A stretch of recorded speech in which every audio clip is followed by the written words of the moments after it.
ये है दिल्ली का क्राफ्ट म्यूज़ियम। यहाँ आने के लिए आपको उतरना होगा प्रगति मैदान मेट्रो स्टेशन। वहाँ से आप ऑटो लेंगे और ऑटो वाले को बताएंगे कि भैया मुझे जाना है क्राफ्ट म्यूज़ियम। वो आपसे लेगा 50 रुपीज़। 50 से ज़्यादा देना मत, क्योंकि ठगते बहुत हैं यहाँ पर लोग। हमसे 100 मांग रहा था तो हम 50 में आए। ये है यहाँ की एंट्रेंस। एंट्रेंस वाकई बहुत ज़्यादा खूबसूरत है। मतलब यहाँ देखकर मज़ा आ गया था। एंट्री करते साथ ही यहाँ बहुत यूनिक चीज़ें आपको देखने के लिए मिलने वाली है। तो चलो चलते हैं। कि कुम्हारों द्वारा बनाई गई है। मृण शिल्प तमिलनाडु से है ये। हाँ, मतलब ये जो मूर्तियाँ हैं ये बेलार समुदाय के कुम्हारों द्वारा बनाई गई है। आप एंट्री करेंगे तो सबसे पहले आपको ये वाला फ़ोटो दिखने वाला है, जहाँ पर मिट्टी से मूर्तियाँ बनाई गई हैं। तमिलनाडु की कलाकृतियाँ हैं। वहीं एंट्री करेंगे ना आगे जाकर, तो यहाँ पर आपको साइन करना होता है। अगर आप इंडियन हैं तो बस आपको साइन करना है, नाम लिखना है। अदरवाइज़ आपको यहाँ पे करना होगा अगर आप किसी और कंट्री से। तो चलो आओ आगे का वीडियो देखते हैं।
हथकरघा टाइप अच्छा। जिससे मशीन वो बनती है सिल्क, इसीलिए सिल्क एक्सपेंसिव होती है क्योंकि वो हाथों से बनाई जाती है, प्योर सिल्क।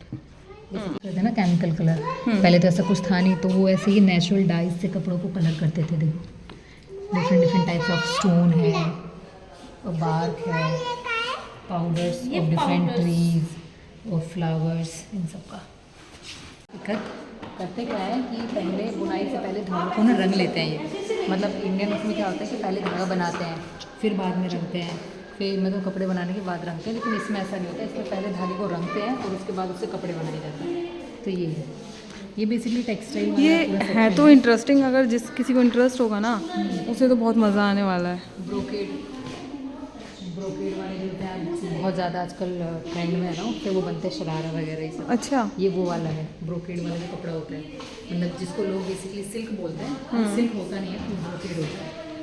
ठीक है, तो ये ओह माय गॉड, यहाँ पर ना कपड़ों का काम था। और ये जो है ना, पता नहीं किसके कपड़े थे, कौन से राजा ये कब पहनते, समझ से बाहर था मेरे। ये क्या है, ये ऊपर का है नीचे का नहीं पता।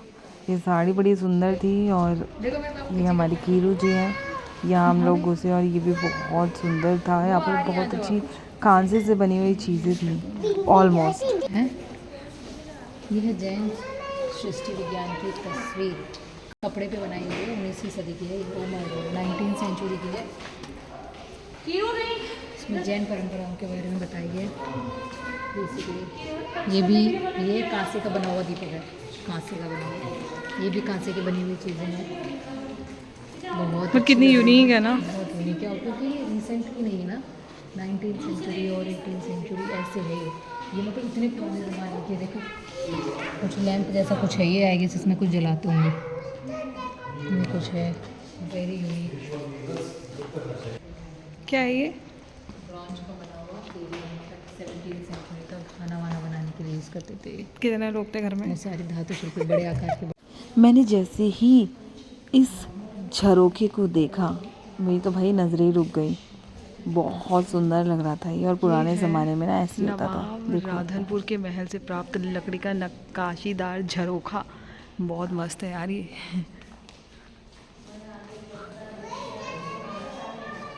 और ये देखो गाइस,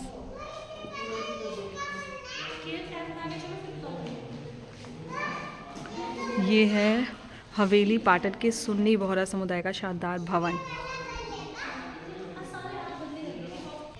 यहाँ कॉर्नर में एक छोटी सी मार्केट भी है जहाँ आपको राजस्थान से रिलेटेड वहाँ पे जो भी उनके यहाँ पर फेमस कपड़े हैं, बैग हैं या फिर सूट वगैरह, वो सब आपको यहाँ मिल जाएंगे ईज़िली। और यहाँ पर ये जो भैया हैं ये हाथ से तुरंत चूड़ी बना रहे थे, आपके हाथ के साइज़ की चूड़ी ये तुरंत बना के तुरंत दे रहे हैं। जैसे गरम गरम जलेबियाँ निकलती हैं वैसे ही गरम गरम चूड़ी निकाल रहे हैं और ठंडी करके आपके हाथ में पहनाएंगे। बच्चों को बड़ा शौक़ होता है ना मिट्टी से खेलने का, तो यहाँ पर ये भी ऑप्शन था कि आपको जो छोटे छोटे ये भैया बनवा रहे थे मिट्टी से। ये देखो ये लड़की बैठी है, इसे बनाया भी था। एक छोटा सा दिया हो गया, कटोरी टाइप कुछ भी हो गया, तो ये बना रहे थे। और थोड़े इसके चार्जेस थे, बट 100 के अंदर ही चार्जेस थे इसके, वो हमने कम करवा लिया था। इसके साथ ही यहाँ पर डांस का प्रोग्राम भी था। देखो आप, ये जो है ना, इन्होंने बहुत मस्त डांस किया था, दिखाती हूँ आपको।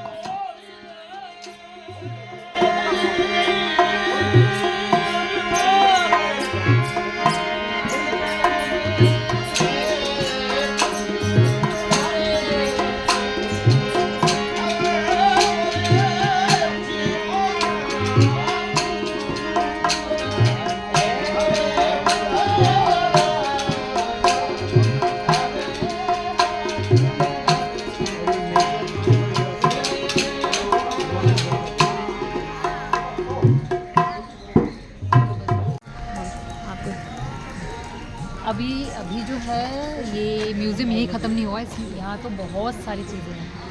चलो देखते हैं आगे। अब देखो जैसे कि वो हट, अभी हम आपको वो हट दिखाएंगे, झोपड़ी जो कि पहले गांव में हुआ करती थी। अब तो गांव में भी झोपड़ियाँ ख़त्म हो चुकी हैं।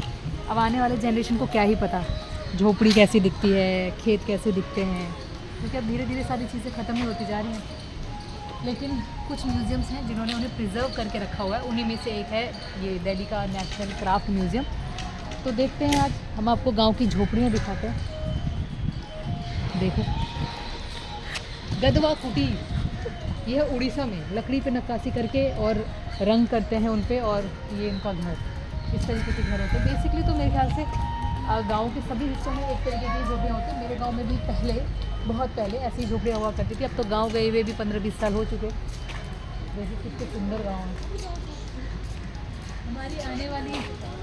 हमारी आने वाली जनरेशन जो है, अगर वो पास्ट जनरेशन के बारे में जानना चाहते हैं तो इस तरीके के म्यूज़ियम्स ही हैं जो इन्हें प्रिजर्व करके रखे हुए हैं।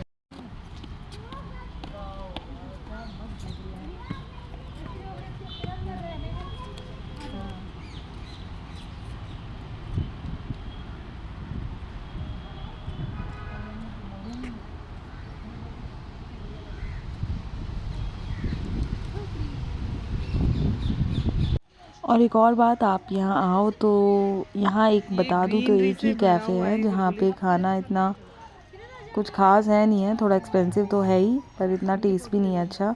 तो आप यहाँ आने के बाद सीपी जा सकते हो कुछ भी बढ़िया सा खाने के लिए। तो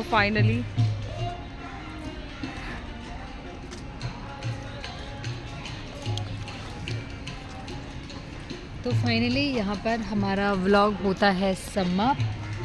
आज के लिए बस इतना ही, मिलते हैं अगले व्लॉग में। तब तक के लिए हमारे चैनल को लाइक करें, शेयर करें एंड सब्सक्राइब करें। Bye bye.